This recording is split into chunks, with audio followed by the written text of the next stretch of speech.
اس فیصلے کے بارے میں اگرچہ عدالتی فیصلہ ہے، آپ کی وجہ سے رائے کیا ہے؟ کیا امپیکٹ ہوگا اس کا ملکی سیاست کی؟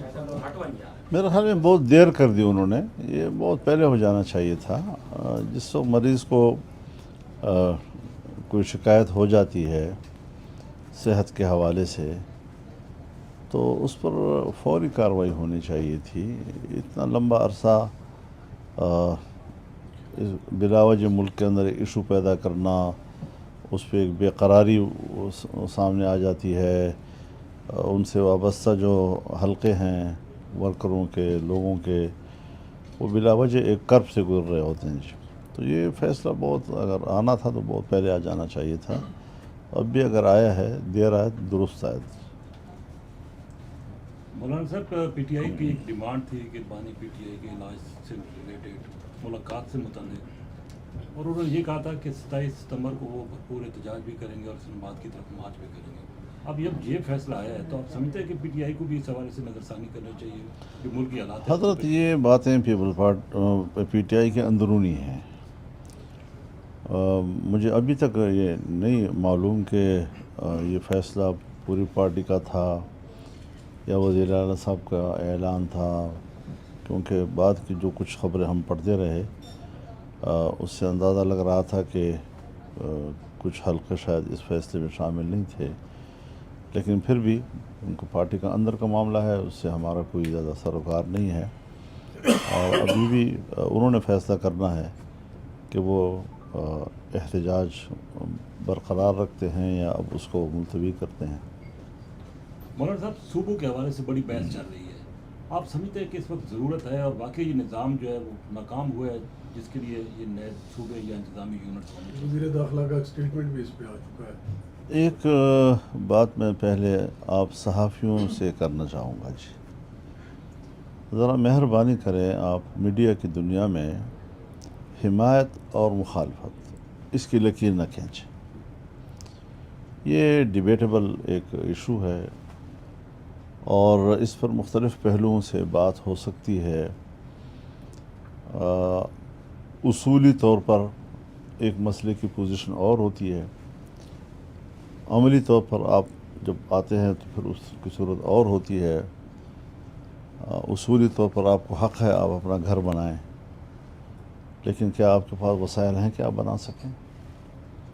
وسائل نہیں ہیں، جیب خالی ہے، اور آپ جا کر وہاں اینٹیں رکھنا شروع کر دیں تو لوگ کہیں گے کہ یہ کیا کر رہا ہے تو وہ خواہ ضائع ہونے والی بات ہو جاتی ہے۔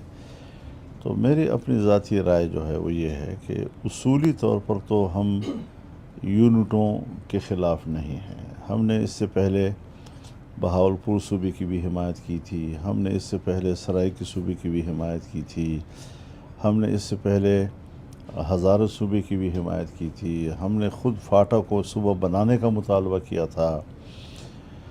تاہم سندھ ذرا اس سے مختلف تھا کہ سندھ کے عوام جو ہے وہ صوبے کی تقسیم کے لیے آمادہ نہیں ہیں، اس وقت بھی نہیں تھے اور اب بھی نہیں ہیں۔ لیکن جو میری معلومات ہیں، جب اس وقت صوبہ ہو رہا تھا تو اسٹیبلشمنٹ بھی اس کی مخالف تھی، چنانچہ ان عناصر کی حوصلہ شکنی کی گئی کہ جو صوبہ کر رہے تھے، اور حکومتوں میں، اسمبلیوں میں وہ لوگ نہیں آ سکے اور کمزور پوزیشن میں آئے، اور بالآخر ان کو وہ ایشوز چھوڑنے پڑ گئے جی۔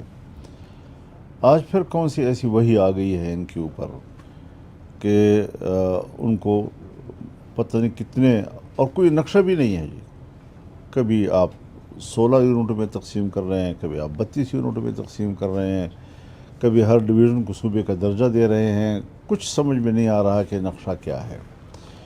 تو ایک بات کہہ دینا اور پھر لوگوں کو چھوڑ دینا کہ اس پہ ڈیبیٹ کرتے رہیں، میرے خیال میں ملک کے اصل مسائل سے توجہ ہٹانے کے لیے یہ ایشو پھینکا گیا ہے، اس میں کوئی نہ سنجیدگی ہے، نہ اس کے لیے اس وقت ماحول موجود ہے، اور نہ ہی اس کے لیے کوئی تیاری موجود ہے۔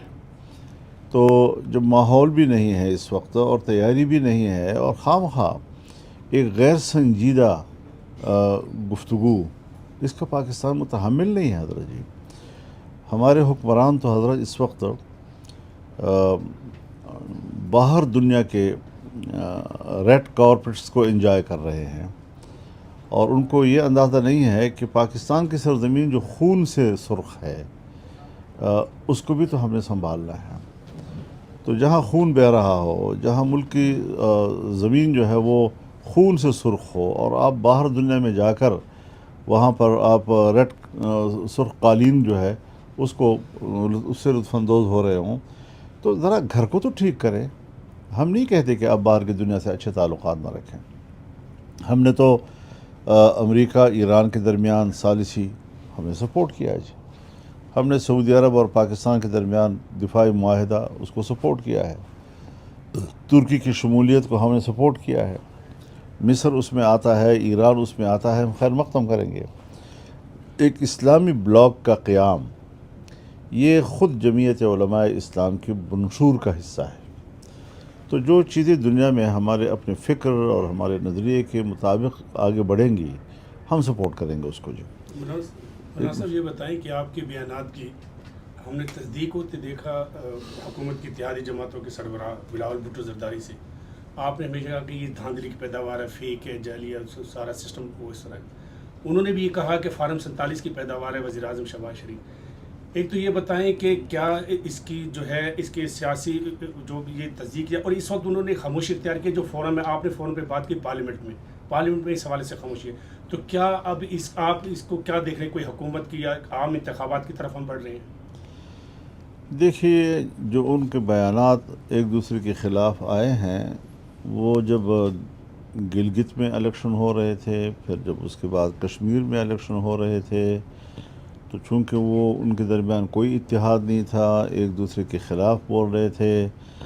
اب یہ خود تضاد کا شکار ہیں کہ کشمیر میں الیکشن ہوں تو ایک دوسرے پر الزامات لگائیں، کسی کو فارم 47 کی پیداوار کہیں، کسی کو کرپشن کی پیداوار کہیں، کسی کو بدعملی کا ذمہ دار قرار دیں، اور یہاں پر حکومت میں وہ اتحادی بھی، اور کوئی بعید نہیں کہ اتنا کچھ ایک دوسرے کو سنانے کے بعد وہ کشمیر میں بھی ایک مشترکہ حکومت کے قیام پہ آمادہ ہو جائیں گی۔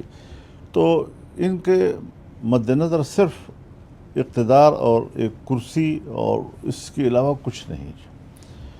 تو یہ سارا کچھ حضرت ہمارے ملک کی اسٹیبلشمنٹ کی ناک کے نیچے ہو رہا ہوتا ہے جی۔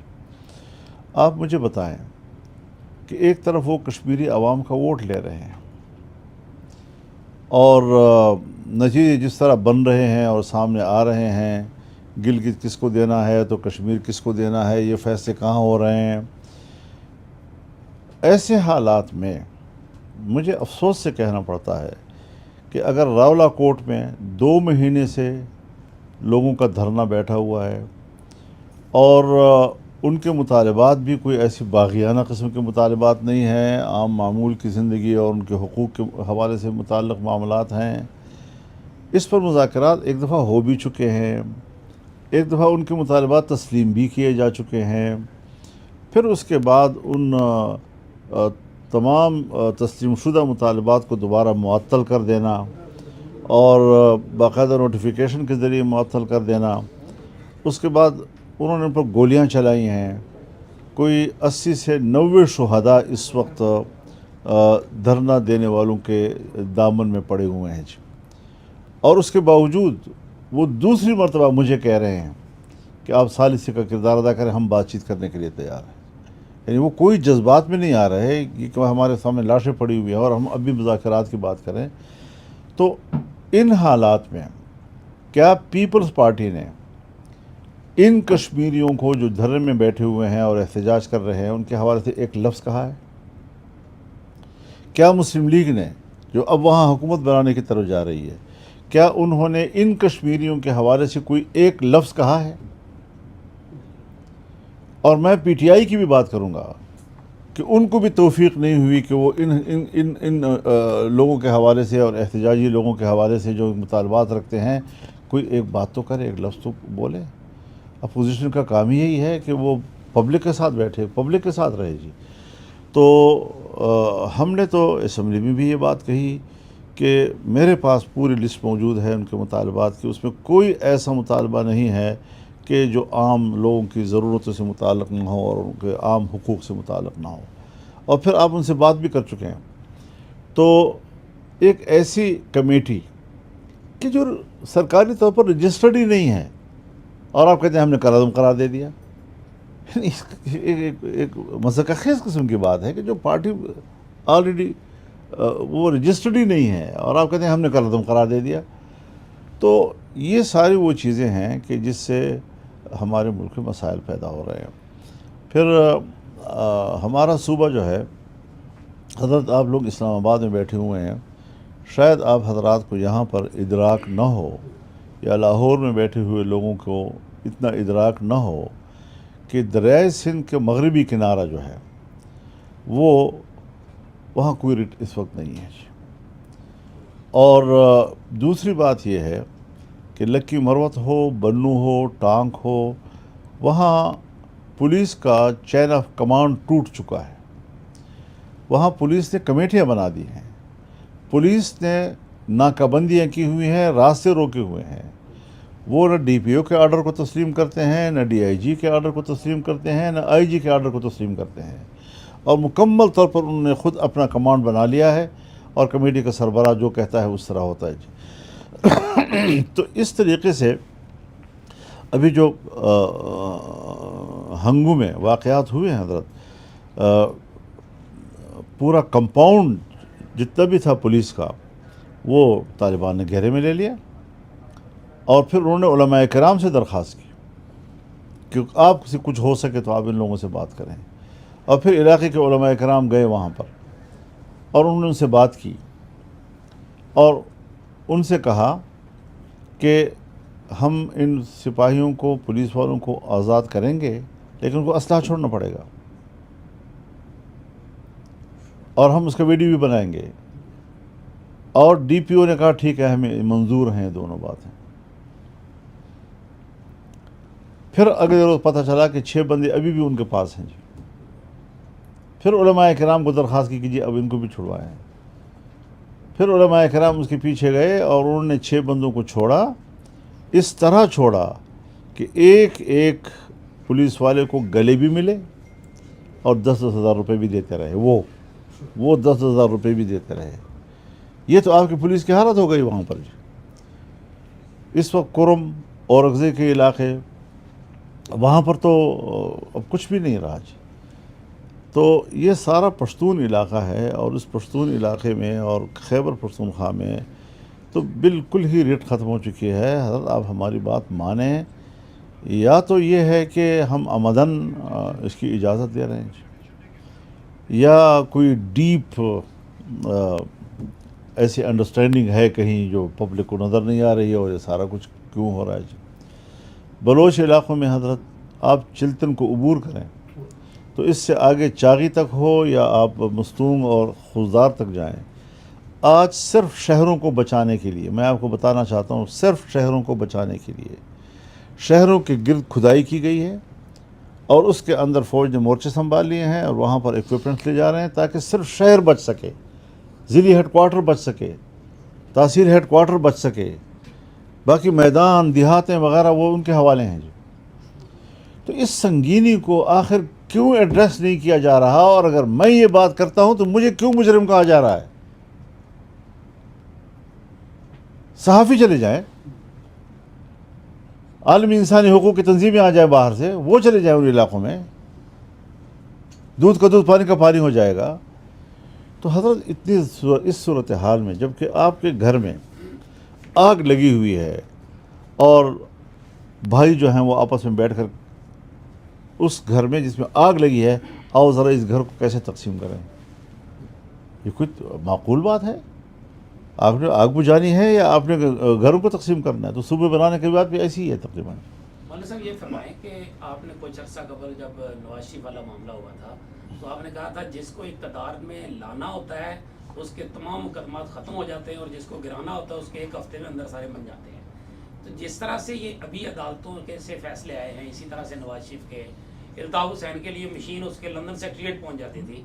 یہ جو کچھ ہوا ہے 8 مہینوں کی قید تنہائی کے بعد، آپ کو یہ بلا وجہ لگتا ہے؟ اور پھر اس کے ساتھ سینیٹر ناصر بھٹ جو ہیں انہوں نے ابھی پارلیمنٹ کے باہر کہا ہے کہ نواز شریف کی حکومت کے خلاف پھر سازش شروع ہو گئی ہے. آپ کیا کہتے ہیں, آپ کے کیا سمجھ؟ اس کے جواب کے لیے تھوڑا کچھ وقت انتظار کر لیں, خود آ جائے گا جواب انشاءاللہ. صاحب یہ بتائیے کہ کل آپ نے افغان سفیر کی دعوت میں گیا, وہاں بڑی آپ نے مانی خیر اور بہت اچھی تجاویز بھی دی حکومت پاکستان کو, اس پر کوئی عمل ہوتا ہوا نظر آیا؟ دوسرا سوال یہ بھی لے لیجیے کہ اسمبلی میں آپ کی اسپیچز پہ جو سینسرشپ لگ رہا ہے وہ ختم ہو جائے گا یا ابھی جاری رہے گا سلسلہ؟ حضرت اس سے آپ اندازہ لگائیں کہ حکومت کس کی ہے. جمہوری حکومتوں میں حضرت پارلیمنٹ جو ہے وہ پوری قوم کی نمائندہ ہے, اور اس میں اگر حکومت بینچوں کی آواز آپ تمام نشریاتی اداروں کے ذریعے سے ملک تک پہنچانا چاہتے ہیں, عوام تک پہنچانا چاہتے ہیں, تو اتنا ہی برابر کا حق اپوزیشن کے ممبران کا ہے. وہ آپ پہ تنقید کر رہے ہیں, قوم کو سننا چاہیے کہ وہ کیا تنقید ہو رہی ہے. اگر وہ اسٹیبلشمنٹ پہ اس سے شکایت کر رہی ہے, بیوروکریسی سے شکایت کر رہی ہے, ملک کے کسی گوشے سے اگر کوئی ایسے مسائل آتے ہیں جس پر اپوزیشن بات کرنا چاہتی ہے, آپ اس کی آواز کو دباتے ہیں, اس کا معنی یہ ہے کہ حکومت سیاستدانوں کی نہیں ہے, یہ عوام کے نمائندے نہیں ہے. اصل حکومت اسٹیبلشمنٹ کی ہے, وہی نظام چلا رہی ہے, اور جب آپ بات کریں گے تو وہ کہیں گے تو ہمارے خلاف بول رہے ہیں, تو ہمارے خلاف بول رہے ہیں. بابا ہم اس حکومت کے بارے میں بات کرنا چاہتے ہیں, لیکن ایک بات طے کرنی ہے کہ ملک کو آئین کے مطابق چلانا ہے یا ایک ادارے کی طاقت سے چلانا ہے. مولانا صاحب آپ سے ایک بڑی اہم یہ سوال کرنا چاہتا ہوں صرف کہ ابھی تک صوبوں کے حوالے سے آپ نے بڑی اہم گفتگو کی ہے, ابھی تک آپ کے ساتھ کسی قسم کا رابطہ ہوا صوبوں کے حوالے سے, اور آپ کیا چاہتے ہیں ڈیبیٹ کہاں ہو, پارلیمان کے اندر یا پہلے پارلیمان سے باہر سیاسی جماعتوں کے درمیان ہو, صوبائی اسمبلیاں کریں, ڈیبیٹ فورم کیا ہونا چاہیے؟ میرا تو بس اس حد تک چلتا ہے کہ میں لیڈر آف دی اپوزیشن سے کہوں کہ وہ ایک APC بلا لیں, اور اگر کوئی رکاوٹ ہے ان کے سامنے تو پھر ہمیں اجازت دے دیں, ہم بلا لیں گے. لیکن کم از کم کوئی ایک فورم ایسا ہونا چاہیے کہ جس پر مختلف لوگ بیٹھ کر اپنی رائے دیں, اپنی گفتگو کریں, اور ملک کے جو حالات ہیں, زمینی حقائق ہیں, اس کو سامنے رکھتے ہوئے اس کا تجزیہ ہونا چاہیے.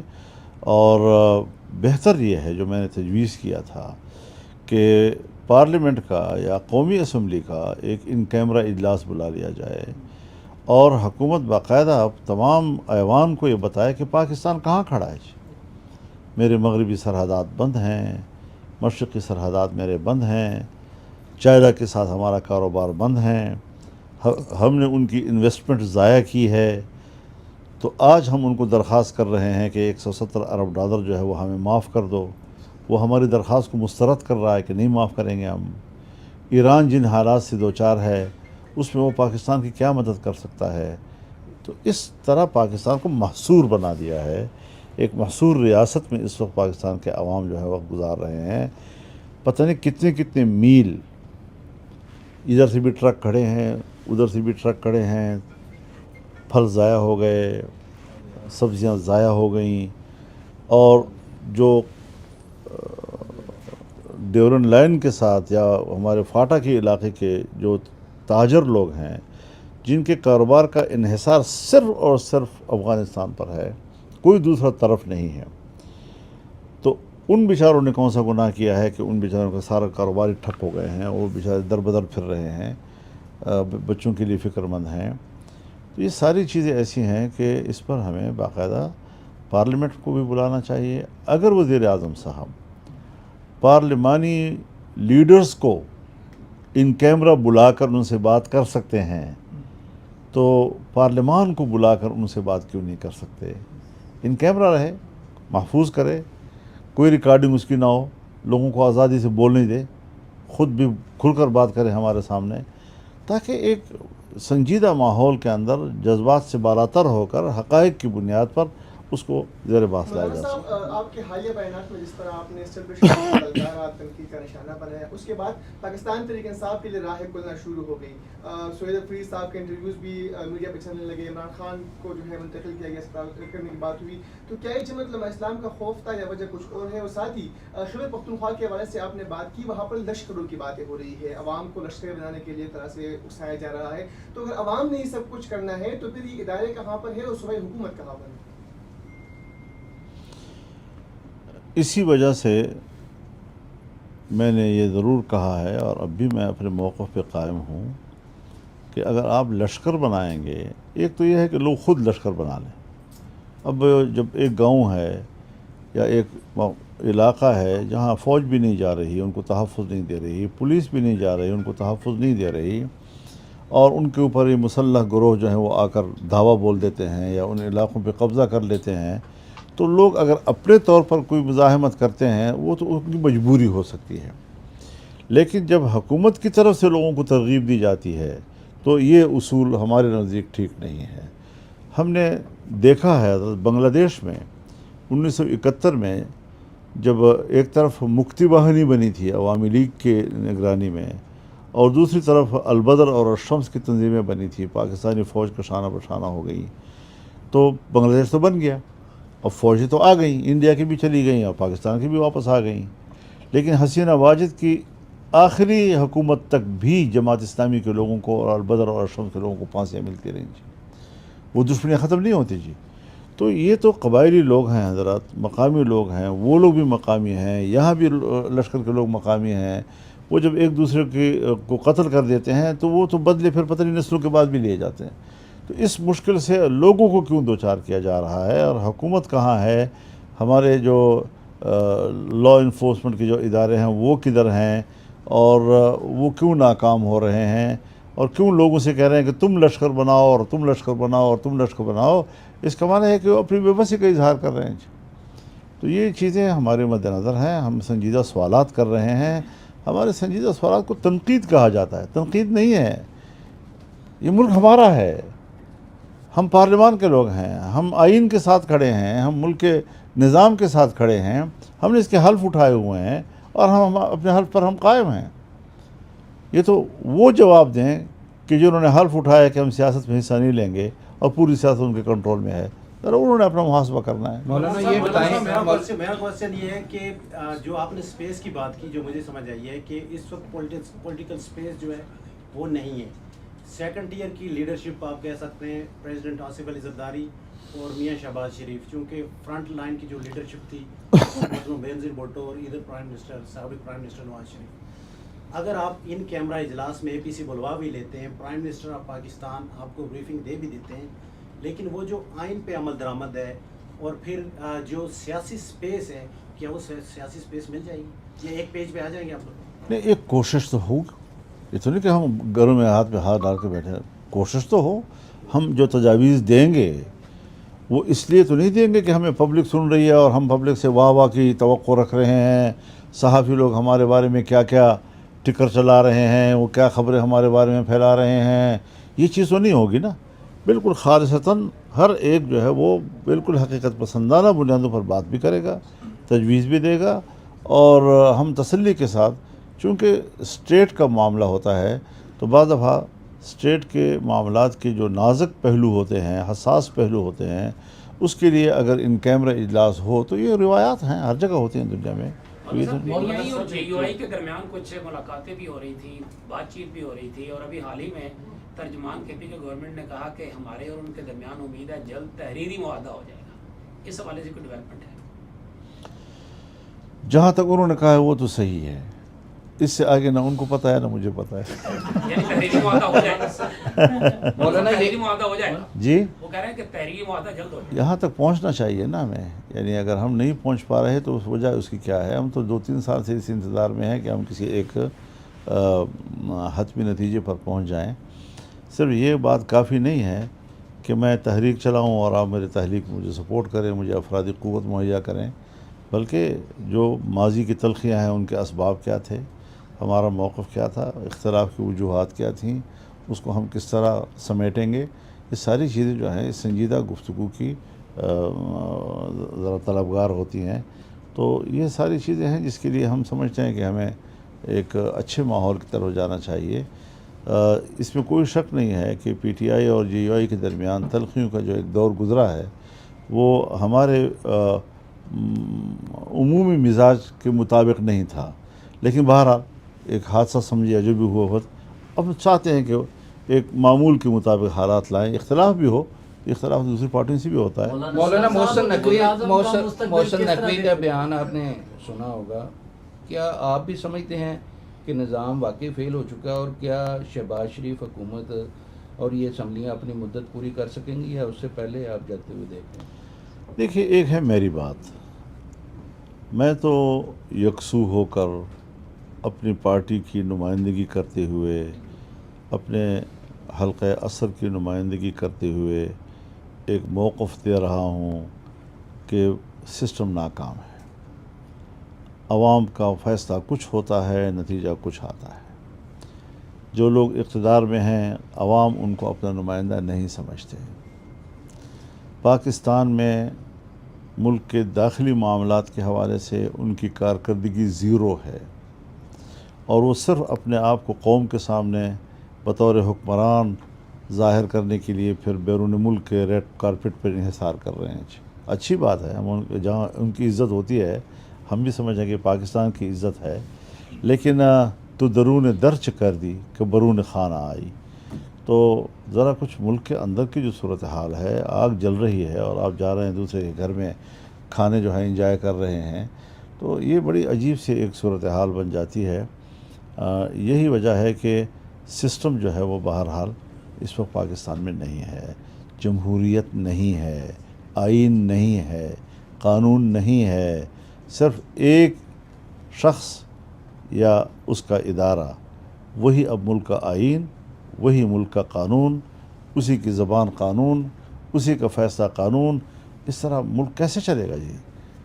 اچھا مولانا صاحب، حیدر شرازی جی ہیں اس سے. مولانا صاحب، اصلاحی پہلو کے لیے کیونکہ پورے ادارے کو ٹھیک کرنا یا نظام کو ایک ساتھ ٹھیک کرنا بڑا مشکل ہوتا ہے. ایک ایک سٹیپ لے لیا جائے کہ کوئی خرابی کرتا ہے اس کی نشاندہی کرتے ہوئے آپ آگے بڑھیں تاکہ آہستہ آہستہ ہم بہتری کی طرف جائیں. آپ نے حالیہ دنوں میں انسٹیٹیوشن میں ایک مخصوص افسر یا ایک جرنل کا ذکر کیا جو آپ کی پارٹی کے خلاف منظم پروپیگنڈا کرتا رہا یا مہم چلاتا رہا. تو ادھر ہی سے اگر شروع کر لیا جائے، وہ کون سا افسر تھا جس نے ایسا کیا، اور تاکہ ہم ادھر ہی سے کیا اس کے پیچھے پورا ادارہ تھا یا وہ ذاتی حیثیت میں آپ کے خلاف مہم چلا رہا تھا؟ تو کون سے لوگ تھے، وہ کون سا افسر تھا؟ کیونکہ وہ مخصوص ہے، اگر ادھر اس سے پہلو بہتری کا نکل آئے تاکہ باقی ادارہ بھی جی ہاں، ٹھیک ہے. اس کا بہترین پہلو یہی ہے کہ بس بات ختم ہو چکی ہے، اور جو کچھ انہوں نے کیا وہ بھی گزر گیا، جو ہم نے کیا وہ بھی گزر گیا، اور اب بہتری کی طرف یہ پہلا قدم ہے، دوسرا قدم آگے بڑھائیں گے. سہیل افریدی صاحب نے بنو میں خطاب کیا. انہوں نے کہا کہ میں جیسے ہی پشاور جاؤں گا تو یہ جو فوجی چوکیاں ہیں پشاور میں ساری، ان کو ختم کر دوں گا. تو کیا آپ اس بیان یہ سوال مجھ سے کرنے کا ہے یا ان سے کرنے کا ہے؟ آپ اس بیان کی تائید کرتے ہیں کیا؟ حضرت، میں نے جو آپ کو زمینی صورتحال بتائی ہے وہ کافی ہے. کیوں آپ ایک پارٹی کو اور اس کی شخصیت کو سامنے لا کر تبصرہ کروانا چاہتے ہیں؟ تو میرے خیال میں سیاسی جماعتوں کے ایک دوسرے کے قریب آنے کا وقت ہے، نہیں کہ ہم ان کی کچھ کمزوریوں کی نشاندہی کر کے ان کے خلاف کوئی معاملات کریں. ملک کو ٹھیک کرنا ہے تو ہمیں کچھ مثبت راستے اختیار کرنے ہیں. مولانا صاحب، یہ جو انہوں نے ابھی بیان آپ سے سوال کیا تھا، اس کے بعد ہم نے یہ دیکھا سوشل میڈیا پہ کہ آپ کی جماعت سے زیادہ پی ٹی آئی نے آپ کی ویڈیوز کو شیئر کیا، ویڈیوز کو پھیلایا، آپ کے بیانات کو، آپ کے پیغامات کو عمران خان کا پیغام پر سمجھ کے، عمران خان کے بیانات سمجھ کے وہ کہ یہ کیا جادو کیا تھا آپ نے پی ٹی آئی کا؟ بہت بہت شکریہ.